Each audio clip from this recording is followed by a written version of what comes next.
Hey guys, that time again for the Early Television Museum in Hilliard, Ohio, Fall Swap Meet 2024 edition. I'm actually here the day before the event.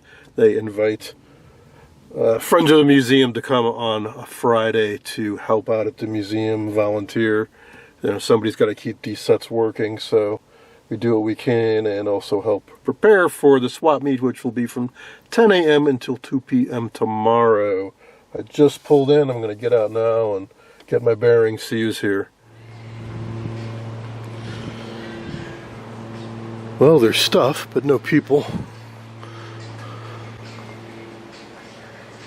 Huh. That was here in the spring. I'm surprised it's still here. Oh, yeah, no, I remember, the guy dropped it off. He was donating it to the museum. Maybe I'll make him an offer on it. There's Moto VT105. I do actually have one of these. I don't think I've ever showed it in the video because it's been in storage for ages, but I do have one of these.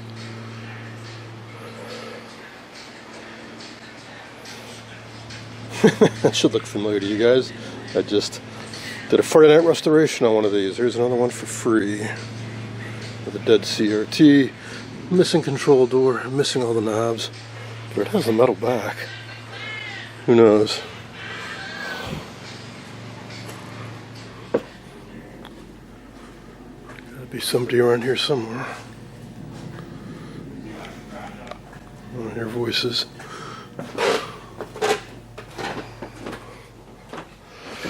There he is. Hey.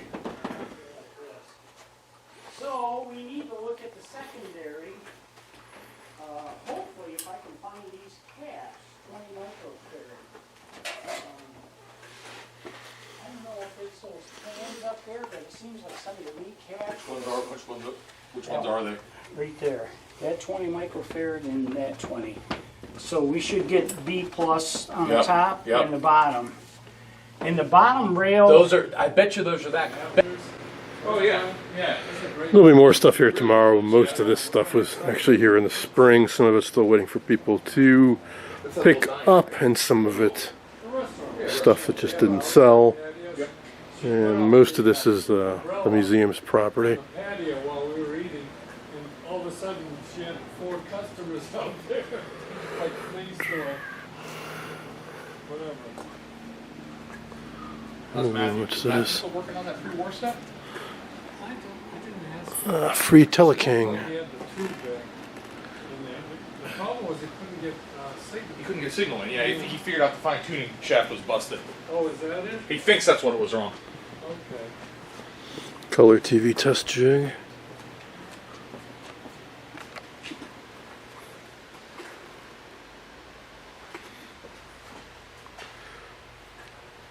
Looks homemade.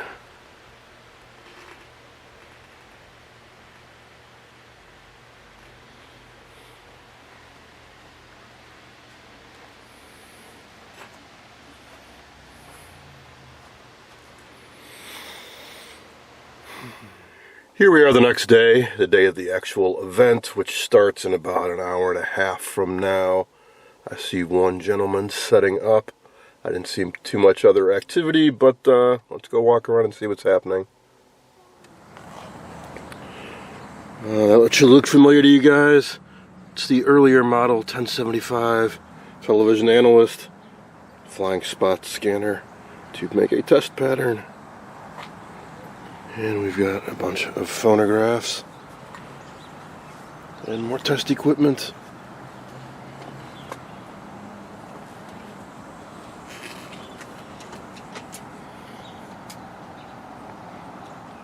It is brass. Darn it. Well, that's good. Alright, somebody asked me to take a closer look at this. So yeah, these are Norelco protogram projection CRTs with color filters in front of them to make a color set of sorts, color projection set. And yeah, it's from 1955. Somebody built it themselves. No idea if it worked. Well, I guess it did because he kept using it. And here's his notebook. So, yes, I guess it is possible to take 3 the Roca protogram projector units and make yourself a color set. Tuning control knocked off the shaft. Did you get that back on? Yeah. Oh, cool. It's still really ugly. I'm gonna twiddle the RF, see if I can bring it in a little better. But if we wait for it, it actually. Oh yeah. Oh, yeah. All those people out there said, Matthew, who? More stuff has shown up, and I am now the owner of all these. So, dangerous place to walk around.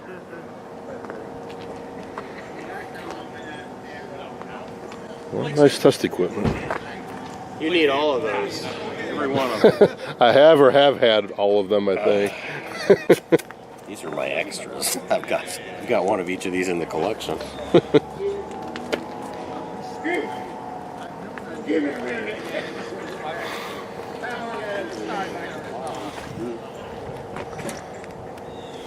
Yeah. You know what we need to do next year? We need to remove the voting.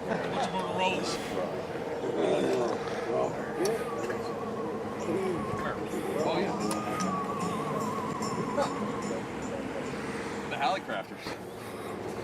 He knows. I don't know this. What's that? Yeah, but I have or have had all of I know, them. you've had all of them. That's what I'm saying. This is all you. Okay, I never had the portable Hallicrafters. I had the wood one I sold. Yeah. I just restored one of those for somebody Yeah, the else. Sentinels. Yeah. I definitely have one of those. Oh, yeah. Got all the not right knobs, too. Forest City, I don't know if you Forest City around 8 Cleveland. XP4. Forest City, they were at the lumber So there's a yard. guy in video camera posted. He's been looking for one of those for 10 years. Okay. I'll take it And he can't find one. I told him, get your butt here. 20 Sure. bucks, you could have Sure, one. sure. Yeah. That'll be great.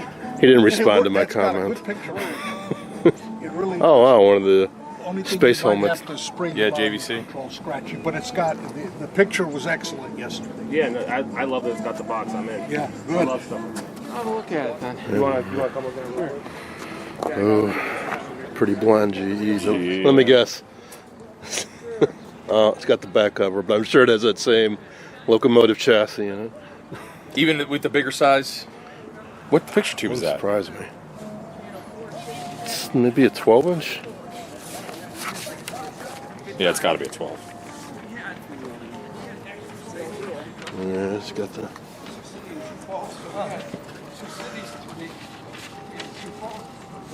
Yeah, it's a 12T4. People are already starting to see Yep, it sure is. walking in. And an early color set, but I know it's already spoken for. Yep, there you go. Standard. No, No, no. not another one. No. It'd be nice if it had the front. It's Emerson, right? Yep. Is that the one that could run on DC? I'm not sure if that's the one that. Yeah, things are kind of winding down. The raffle draw is going to be in a few minutes. Raffled off a restored Predicta pedestal set. I'm pretty sure Florida should. You'd like to donate it? But there's some other colors. I don't have any use for it, so I could just He'll sell it. donate I them. bet you somebody else before me because he said when he emailed the museum, he said he's telling everyone all at once. Military CRTs. Maybe you have to wait till after the drawing. Offering to donate You can look up who bought it. Yeah. We would graciously accept that. I told him about the. Okay, right, yeah, somebody. Neither have I. Never been to Vegas. I'm not surprised. Me neither. I don't know if that'd be your cup of tea. No disrespect. in all fairness. Al is a dog. I'm very surprised he's not for him. Never been to Vegas. Do you usually bring back more than you spend or not? I go to eat. Oh, I go to eat. When I gamble, it is in Old Vegas $5 cheap as I can get it. Okay, just for fun. Yeah, and it's not. I don't. Those people that go and say, "Oh, when I go, I figured out how to come back money every time." That is not me. So I lose a couple hundred and call it. Okay. Doing some triage on a Motorola VT105. One of Motorola's very first TVs. Sounds like they went to lights to color TV. But the room was black and white. You barely make out the Plus they details. burned out Some the of the first color areas. camera they brought up there.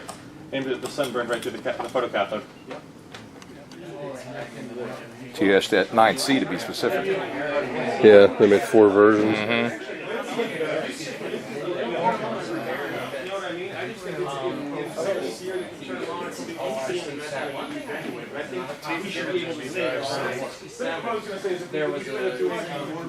Motorola TS9C. It's SAM 6713. Another zip tie for some reason.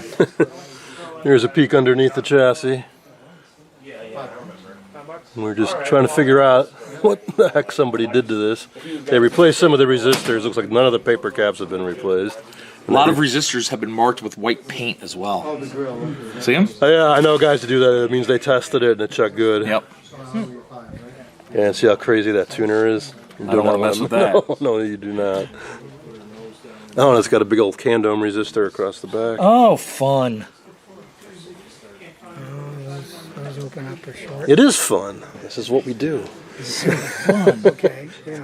I mean, do you want it to just turn on and work, or do you want to have No, because then I never watch it. All right, it's not too bad. 5v4 is kind of ripped up.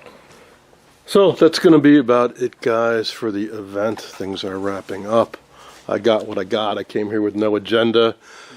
Of course, I'm coming on with a car full of stuff. I'll talk more about it when I get back home. No, I didn't get the Twonky. No, I didn't get the empty protogram cabinet. Just got too much stuff. These are 6 7s. 5v4s, there's one in here I somewhere. already pulled it out for you. You did? This is the 6s and It's 7s. right there. This No, next to it. That back one. Okay. Yeah. Beautiful new old stock 5v4. RCA. Oh, look at that. Yeah, That's the old school. You got to push it through only one way. Oh, nice. $50 on eBay. That is damper. This one. And there's your horizontal output. 6. too. Yeah, here's the 6BG6. Another bootyful Yep. new old stock RCA. Another one. Another one that you can only take out one way. Look at that. Woo, birdie. As if I had my Admiral. And then in front of that, we have 3 6SN7s, which should be right here. Those 3. And Dan, did I tell you I got that Admiral chassis working that I got from you that a little couple one years there? ago? Ooh, No. good eye. Sweet. In one 12 night. AU7. It was like this. It was all chewed to hell. All the tubes were missing, wires hanging out. But That was problem. one that they took I think out there of is the a 12 console. Some AU7 guy in it. brought it north. He says, I don't care about the TVs. Telefunken. Pitch it. 12 AU7. Ooh, you can get a lot of money for that. I'm using it. I have a Telefunken 12AX7. Everyone's like, okay, ooh, $200 for that. I'm like, no. This is a 12 telephone. No. 12 AU7. Can you put that in? not as valuable as an AX7 because that's what power amps use. Okay. They don't have as much gain as the. Got to figure out how many tubes I've used here and pay the museum for them. How many tubes are in the set? Yeah, They all exactly. gone? Yeah, they're all gone. I think some of these 2 boxes were empty, so I wouldn't count those. Yeah, no, I'm just gonna count the tubes, not the Yeah. two What What is boxes. this speaker? Yeah, which is it's in the cabinet. Yep. Or was that the tuner input? It may have been the tuner input. Yeah. There's one speaker and one tuner input. The speaker that's tuner input. Okay. Speaker's probably on the other side somewhere. I don't know where the speaker plugs in. That's a good question. Is it in the side?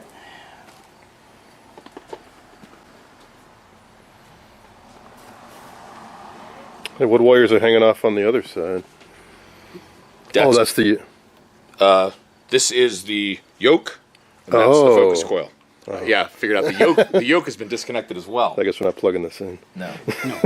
Well, 2 of the wires from the yoke. So it's either the horizontal or the vertical. It's vertical, I think, because horizontal's coming right here back to the flyback. So this is the vertical section of the yoke has Which been one's disconnected. your audio tube? You remember where that's at? Good question. Audio is sound right here. It's in this area. Okay. Oh, it's got to be that because that's your 6T8 detector. This is the limiter thing. Yeah, this is the RF amp. This is the RF amp, isn't it? No, wait a second. Sorry. This is the Let's see. Oh, is that? That's the audio output right yeah, here. that's what I thought. Yeah. Okay. So where the hell would the speaker go? Yeah, It's a detector. Amp. That is a good question. Where the hell does it? Oh, There we go. bingo. It's the big giant Yep. Yeah. Plugs into the Thing back that go of the right speaker. through the thing audio. that goes right into the yeah. Yep. There we go. Yeah, that speaker right there. All right. Okay. So how many tubes? 1, 2, 3, 4, 5, 6, 7, 8, 9, 10, 11, 12, 13, 14, 15, 16, 17, 18, 19, 20, 21, 20, 23. Nice. 23 tubes. All right. So, viewing audience, come to the museum. You can have fun doing stuff like this too. Just got back, so how about we review what all I picked up and what I thought of the meat. First off, let's talk about the meat, the swap meat. Turnout was a little light, but there was some good stuff there. Very fair prices, and as always, great to get reacquainted with some old friends, make some new friends, and have some good conversations. It's a nice little town to visit too. Alrighty, so what did I pick up? Well, start off with the cautionary tale. I mean, it's not like it's a big problem or anything, but if you have a set that is really chewed up and you want the challenge and fix it all up, if it's not a super rare set, you might want to hold off. So I spent a bunch of time a few weeks ago putting most of one of these together. I had an empty cabinet, a chassis, needed a pitcher tube and a tuner, and I cobbled a bunch of stuff together. Flash forward to yesterday, and I just got the entire set for free with the back. So now what do I do? I could just take the back off of this and put it on the other set, but I think this cabinet might actually be a little bit nicer. The other one has a little chip out here and some other damage. This one cosmetically looks better. Do I restore both of them? This one's missing the control door, though. I'm inclined to take the best of both. My biggest fear, actually, is that when I look at this chassis, it's going to be in excellent condition. And then I really have a dilemma because the other chassis, spent much time cleaning it up, and it still has a little bit of recapping to be done, but it works. But if this one is in pristine, excellent condition, I'm going to be sorely tempted to recap this one. And then I have 2 recap chassis, and, man.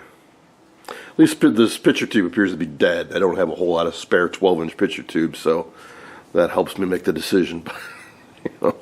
Again, hard to turn down free, so that's that. I also grabbed a pitcher tube. I have a few 16 or 17-inch sets that are in need of one of these, the 17 BP4, but it's a D version, aluminized, and it has been rebuilt. It has a new electron gun, which is rather odd looking, but we did test it, and it tested really good. So maybe it was a late rebuild, because that gun looks rather modern. So I don't think this was rebuilt in the 50s. It might have been rebuilt in the 70s or something. I don't know. But at any rate, 20 bucks. There we go.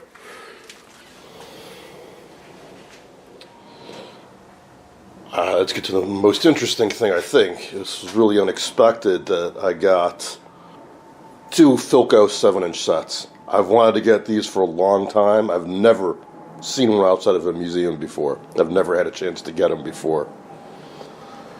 I know some other folks were interested in it, but, first come, first serve, and I got them. Now, they are both really, really rough. The chassis are really nasty, and the wood cabinet's actually underneath this moving blanket here. It's annihilated. Possibly I can make a new bottom because it rotted out. but the sides are pretty bad too. So we're looking at it underneath. So this should be the bottom of the cabinet. It's just gone. I have it here, but it's way too deteriorated to even think about using it. So that's the problem with that one. I've got one of the chassis out here. During rodent activity, there's corrosion. There may be stuff missing. I suspect between the two I can make one complete one, but I'd sure like to get both completely restored. The guy who I got these from, I think he said he saw them in the trash or something like that, and he brought them to the meet hoping that he'd save them from the trash, basically. So it's very much appreciated when folks do that. Save it for the community, even if now and then somebody repurposes the cabinet, and it's your side, you can do what you want, but if you do like put a flat screen inside and make it into a cat bed, please at least save the insides, because folks like myself can use them. Which leads us to this, which may look familiar to you. It's the top half of chassis. We used it in a number of different models, but I recently restored a Sentinel 400 TV, I think it's called. And this is the chassis from that. It's also used in some airline models and a few others. So I don't know exactly what this came from, but that's what it looks like to me. Shame it's missing the shield for the high voltage box, because I think I have another set it's missing from that as well. I have no idea if any of these pictures or tubes are good. I sure hope they are. But that's for parts. I haven't edited the footage yet or even looked at it, but you probably saw this in the Philcos when I picked them up and I talked about them. There was a lot more going on there than just the swap meet, as I mentioned. I was meeting people, talking to people. We were trying to fix some of the sets at the museum with some success. Some just needed some new tubes. Some needed quite a bit more work, and about half a dozen of us or so were actively working on sets there. They ask people who know what they're doing if they can volunteer their time and their expertise to get sets for the museum working. So that's fun to do. And a buddy of mine picked up a Motorola VT105, I think it is, and you saw us poking around with that. And it was missing all the tubes, so we went tube hunting and eventually found a complete set and all that. But it was way too messed up to even think about doing a slow power-up. But then there's this. This was a surprise. Some stuff was being dropped off at the museum, donated to the museum wall where the swap meet was going on. And this was one of those items. And I walked by it a few times without realizing what it was. It's a tube caddy. Odd that it's metal. I've never seen a metal one before. But there's some interesting treasures inside. So let's bring this guy inside for a closer look. Alright, let's take a look at this tube caddy in this room. We've got plenty of space to move around. But before we get to that, there's actually one other item I got. Steve, the main honcho at the museum, came up to me and handed me this, and they said, "Hey, somebody gave this to me and said you've been looking for one. You need one." I'm not sure who that was or what they're referring to. The only thing I can think of is I picked up an RCA 10-inch black and white set, an ATS 30, last year, I think, and it came with one of these. But I wasn't looking for a new one. I may take it out of that set, I'm not sure. So what these are aftermarket tinted plastic pieces you could put over your screen.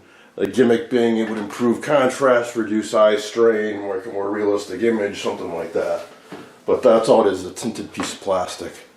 And these were aftermarket, and you could pop them into your TV between the safety glass and the CRT. So, I'm curious as to who might have dropped that off, so if you see this video, please leave a comment. Alright, so, there's a tube caddy. It's metal, unlike every other one I've ever had or seen has been wood. So I'm guessing this is maybe a little bit newer. Unfortunately, it's falling apart inside. I might be able to fix it, I'm not sure. This is supposed to be going into some some hinges, the pins of which are broken, mangled. So that's why that's like that. So yeah, it's two caddy, and it's got some tubes in it.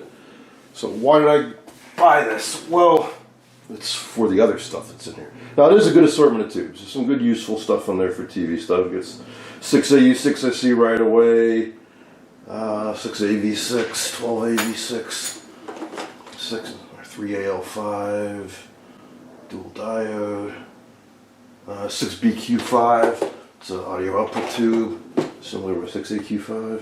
So good stuff. What do we got here? 6J5s. Hey, those are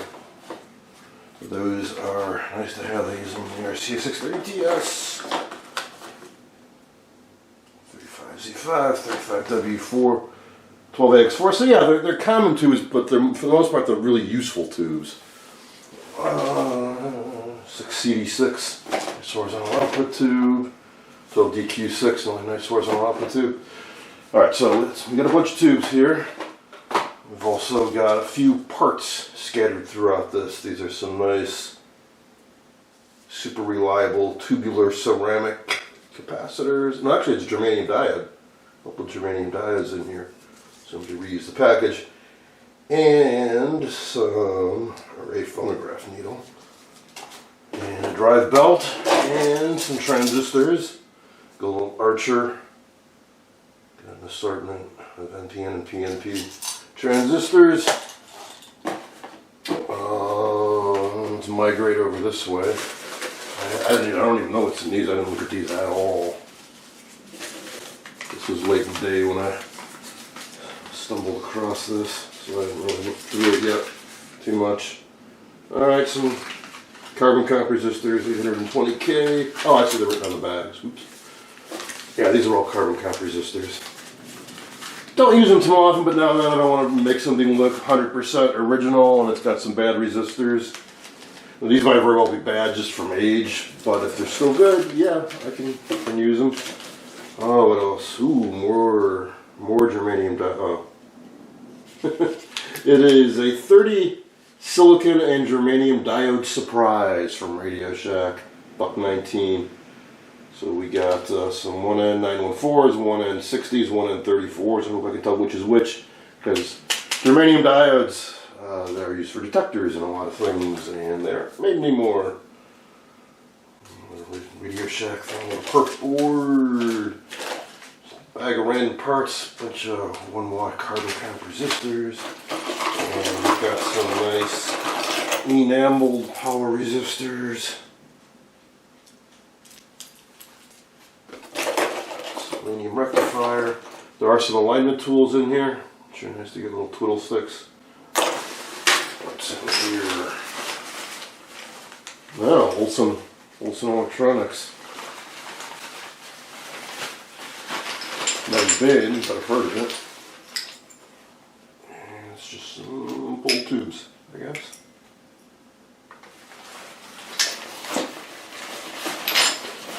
Alright, a few other odds and ends. Caps. I think I'll be using these. They're old electrolytics. 6PQ6. We'll get back to the middle section in a bit. First, let's take a look at the other side. The other side, we've got a nice hunk of high voltage wire. It was worth to buy this.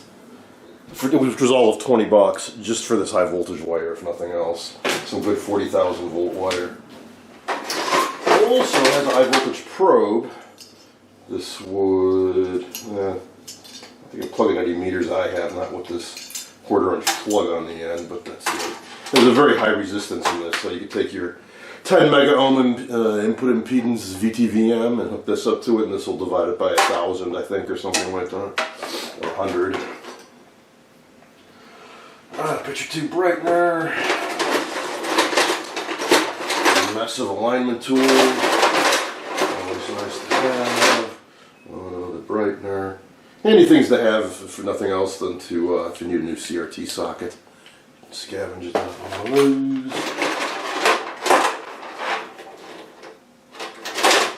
Well, it's supposed to be for an RCA tape recorder. I think this is a microphone, like for a dictaphone or something like that. More alignment tools.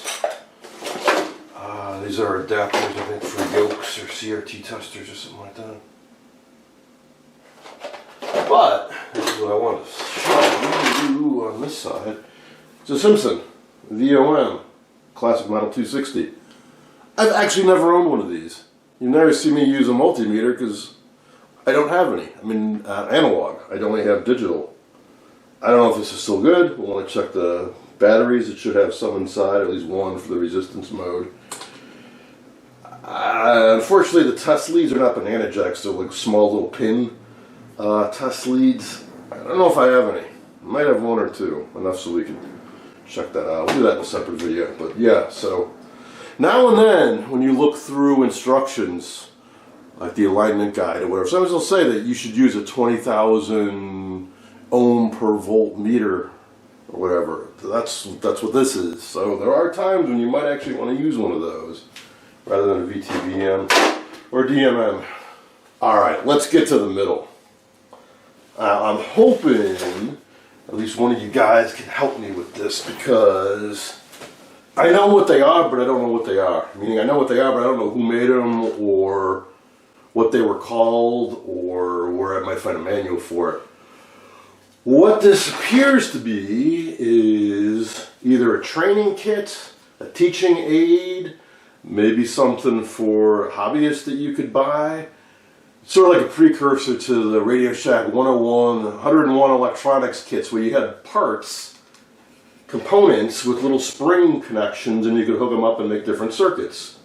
So for example, this little board's got a bunch of Fane stock clips on it for filament and grid and plate.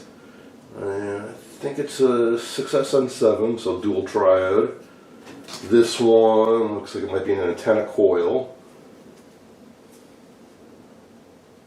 Yeah, there are labels on these, but they don't mean anything. Or no, they're all the same. It says DTI. And that's the name of the company that made them. So here's one for another octal tube. This one is just a capacitor, like 0.01 microfarad capacitor. Here we've got maybe an IF transformer. Here we've got another tube socket. And this is a relay. It gets better. A variable capacitor. We have a photo multiplier tube. Photodetector. In other words, a light sensitive tube. We've got individual resistors and capacitors. Old school tube socket for the earlier type tubes. Another IF type transformer. We got a telegraph key. Bunch of discrete parts, silver mica, more caps, more resistors, transformer. So I thought it'd be cool if I could find the assembly manual for these, and it looks like you should be able to make an AM radio with this, and a transmitter, maybe a test oscillator. Maybe they have a circuit where you could do the telegraph key and then it gets received by the relay over here. I don't know if I have all the things. Probably want to replace the paper caps. I imagine I could fabricate some of these if I was missing anything. Here's a trimmer pattern capacitor. Another IF transformer. Now these are rather large. Imagine if you build something with this, you need quite a bit of area to hook all these things up. I don't have any of the wires that I'm sure came with this, but that was definitely an unexpected find. Actually, there were some leads for the meter. Wire is super crusty, but it does have the type of connector one needs. Goes in like that. And for the negative, they just soldered a wire to a nail. And I confess, I've done things like that in the past myself, and it gets the job done. But I'm sure I can track down some better probes. Yeah, this wiring is completely shut. There is just one more thing I almost forgot about. What's in this bag? Between the main event and going out to dinner, I had some time, so a friend and myself pulled out every box of knobs they have at the museum, and there are a few, and went through and looked at every single knob they had. So we both needed some, and we found what we needed. Plus, we also noticed some of the sets in the museum on display don't have the right knobs, so we were able to remedy that for at least 2 sets. One was a Dumont Doghouse that had plastic knobs like this. It should have had all wood. We found a complete set of wood knobs for it. And a Motorola 8-inch Bakelite kind of set that uses these knobs. Did not have the 2 correct outer knobs, so we found some of those. And I found some stuff I needed. Most shockingly of all, I found the knobs for that Crosley clone that I restored not too long ago. So, how about that? Well, you know, what do they say? When it rains, it pours. Not only did I find these in a knob stash, a short while later, one of the attendees to the event approached me and had some of these as well. Thank you for bringing them, but I had just found the knobs that I needed. So that's those 2. Also found a 25-watt rheostat. I'm not sure if it's quite the right value, but it's sure the right type to use in a Dumont Doghouse, and they're always bad or often bad. So, grab that. What else? Some porthole type knobs. Not quite identical to the set that I restored a few months ago, but in the Zenith porthole family. So I grabbed a couple of those. And yeah, the Dumont knobs. So we swapped out the wooden. We put the wooden knobs, correct knobs, on the Dumonts, and I took the sets, the knobs that were on there with myself, because I think I'm missing one for one of mine or some of my knobs. Because on one of my Dumonts, the focus control is bad, and they relocated it with a different control or something. And actually, I don't know what they did on the back, and they just put a plug in the hole on the front. Well, I'm hoping to restore the correct control and put a knob on it. Wood knobs, we had a couple left over, so I grabbed those because my Dumont Clifton also uses these. And so some of those knobs aren't in the greatest shape, so I'm going to do a little upgrade. These, they sure look like Motorola knobs in the gold type, but they don't have the concentric circles they're supposed to have. But even so, gold Motorola knobs are hard to find. They're used on some Bakelite models. These, boy, I sure wish I could have found more than these two. These are used on a 7-inch airline set and on the Sentinel version of it. 400 TV. I forget what the airline model. It's GSE something. But mine's missing all 4 knobs. I found 2. I assume this is a channel knob because it's got a little pointer on it. And I got this guy. So I need to track down 2 more basic brown plastic knobs with the gold ring in the middle. And, oh, yeah, so I actually got some knobs for the Norelco Protogram Duo View. I need one more. In spite of all the bits and pieces I've picked up, I still don't have any of the correct knobs. Well, now I have at least some of them. I don't technically need these, but these are more Crosley knobs just because they were so hard to come by. When I saw a couple more, I grabbed them just in case I ever work on one again. Likewise, some little porthole knobs for the inner controls that are behind the door. Admiral knob, fine-tuning, and one of the outer knobs for the 7-inch Admiral Bakelite sets. Basically, stuff that I recognized and thought I might need someday, I grabbed. So, oh yeah, and then this. I don't remember what it's from, but I know it's an unusual set. And it has channel 1. I think it's a flip top, like a mirror and lid set. Maybe Spartan or something like that, or a Belmont Raytheon. Don't remember exactly what it is, but I knew it was kind of rare, kind of unusual, so I grabbed that for safekeeping. If anybody ever needs one, I've got one in my stash. That, my friends, is going to be it for this video. I will do a separate video on the Philco 7-inch. Here's the Bakelite one. I just started cleaning it up. They are neat little sets. Be looking for that in the near future. But for now, thanks for watching.